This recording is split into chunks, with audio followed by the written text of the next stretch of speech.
What it do, y'all? This your man King Eric, the media assassin, coming at y'all with another video. Subscribe to the like button. So one of the big debates within this past weekend has been what has happened to R&B, what killed R&B, and Love, Diddy, or Puffy, whatever you want to call him these days. He's been asking this question. He asked it on his Twitter. He had a heated debate with Timbaland about the direction of R&B, what happened to R&B. Well, the answer is here. Suge Knight predicted it in 2002, possibly 20 years ago actually, when he was at the Hip Hop Rap Summit. Very controversial, I might add. He said here, one of the main problems was going on with these labels. He said Suge started out with some powerful remarks. First, he responded to the remarks I had made. This is the reference I'm making to his Davey D. Big shout out to him. When I pointed out that a lot of cats had successfully flipped their street hustle into a business hustle. He pointed out that nowadays such remarks will be used against people and get them sent to jail. Hence what's going on today with a lot of these laws using rap lyrics against rappers. Even though they're self-snitching, but still. He said it best to be silent on what people do with their drug money. He explained that he didn't want to see any more brothers go to jail.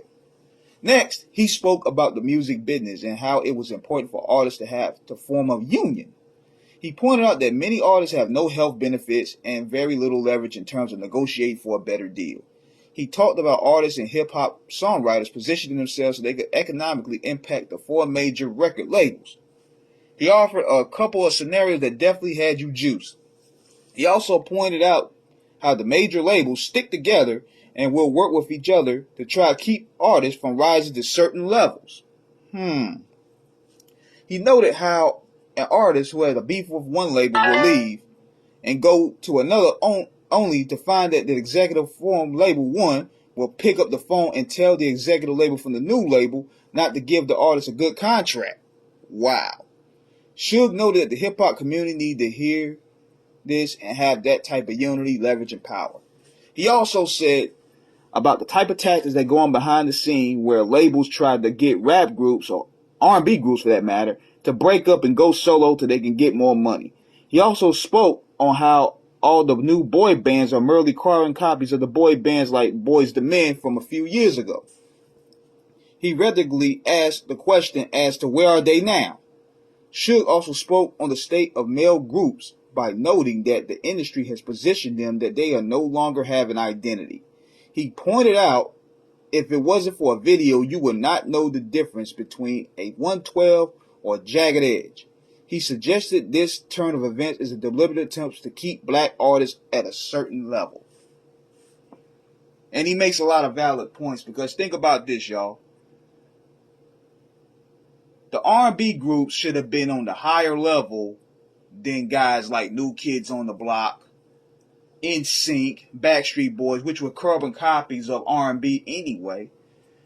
But here's another problem too that contributed to the sound, because a lot of people are saying that if it's coming from white, it's more accepted. Well, you got to look at the people that contribute to the sound. Timbaland and Pharrell themselves, they blew up Justin Timberlake's career. They blew up the Robin Thicke. They blew up all these guys. Nelly Furtado and all them. Black Eyed Peas. They blew up all these acts. And Timbaland, to a degree, it's like, think about how those sounds would have benefited Genuine. The sounds that he gave to Justin Timberlake. You notice the angle with a lot of labels. They tried to push Justin Timberlake to the moon, calling him the king of pop and all this shit. They tried it, and they had the leverage of using the black sound. Pharrell and Timbaland were the catalysts of that. Now, here's another thing that happened too. This is another elephant in the room. When the soul singers of that era are gone, there's nobody else really to pick up the plate. Like, let me give y'all a good example. Michael Jackson is gone. Whitney is gone. Prince is gone. Nate Dogg gone. Aretha Franklin gone. Heavy blows to the R&B in a lot of ways. And another thing too, a lot of the R&B singers mess up when they try to jump on their EDM wave. Usher tried it, Neo tried it. A lot of people tried it because economically the music business was changing. And right now that was a high standard demand. So you look at all these parameters. The R&B feet, they had to go to hip hop to pretty much stay relevant. Like one of Mary J. Blige's biggest songs is the one she did with Dr. Dre. So they had to go to hip hop to keep eating. And the contracts that, a lot of these guys were giving out were no better. That's why people are pushing back at Puffy's comments. Puffy have an ear for sound? Yes. But those contracts were treacherous. Straight treacherous. And granted, we always had, R&B cats wilding out, thugging, but now they adapted to the trap sound. They adapted the trap sound. They adapted the auto-tune. But yet they can't really sing. And another thing that's missing too is when black people rejected religion. All the coldest singers have came from the black church.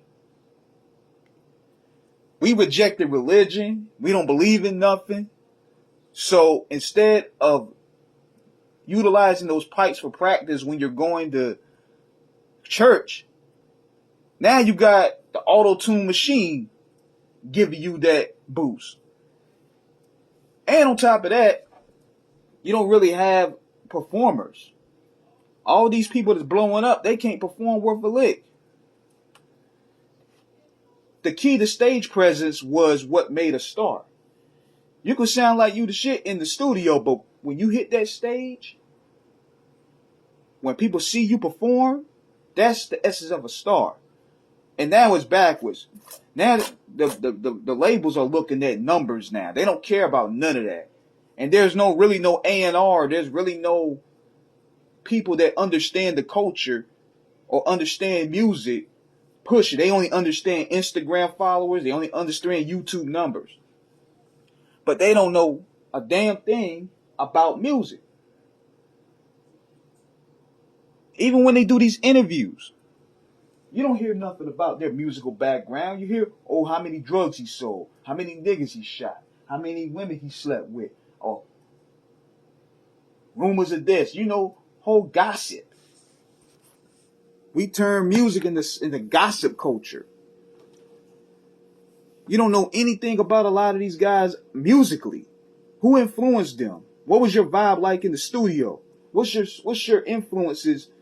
What do you need to be creatively inspired? The music talk, just like Doggy Diamond said last night, gets overlooked for bullshit. So, let me know what you guys think, man. Subscribe, hit the like button, peace.